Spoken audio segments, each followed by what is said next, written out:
અનેક ઘટનાઓ આ ગામમાં જ અને આ વિસ્તારમાં બની છે, પણ દરેક વખતે પરિણામ કાંઈ આવ્યું નથી. તો આજે અત્યારે ક્રૂર ઘટના બની છે એ બાબતે શું પોલીસનું માનવું છે?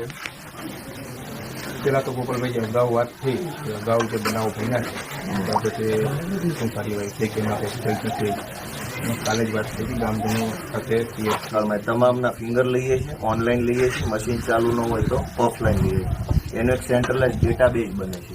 એ ડેટાબેઝ સાથે આપણે મેચ કરીએ તો તરત ખબર પડી જાય કે આરોપી કોણ છે. હવે એ પકડાય પછી મેળવવાની ક્યાં જરૂરત છે? તો એ આખું પુરાવાના વિષય ઉપર આવી ગયું. અત્યારે તપાસના વિષય ઉપર આપણે ફિંગરપ્રિન્ટ મેચ કરવાના છે. પાછળથી જે મેચ કરશું એ પુરાવા માટે કરશો કે જેથી પુરાવો મજબૂત બને. આપણે દરેક આરોપીના ફિંગરપ્રિન્ટ લઈએ છીએ પેલા મશીન ઉપર લઈએ છીએ, બરાબર? તો એ તમે અત્યારે જે ઘટના સ્થળેથી જે ફિંગરપ્રિન્ટ મળ્યા છે એને ડેટાબેઝ જયારે મેચ કરો અને ધારો કે મેચ થઈ ગયા તો આરોપી પકડાઈ ગયો. અગાઉ એવી રીતે નહીં તો મેચ કર્યા અગાઉ જે તમે કીધું એવી રીતે અગાઉના જે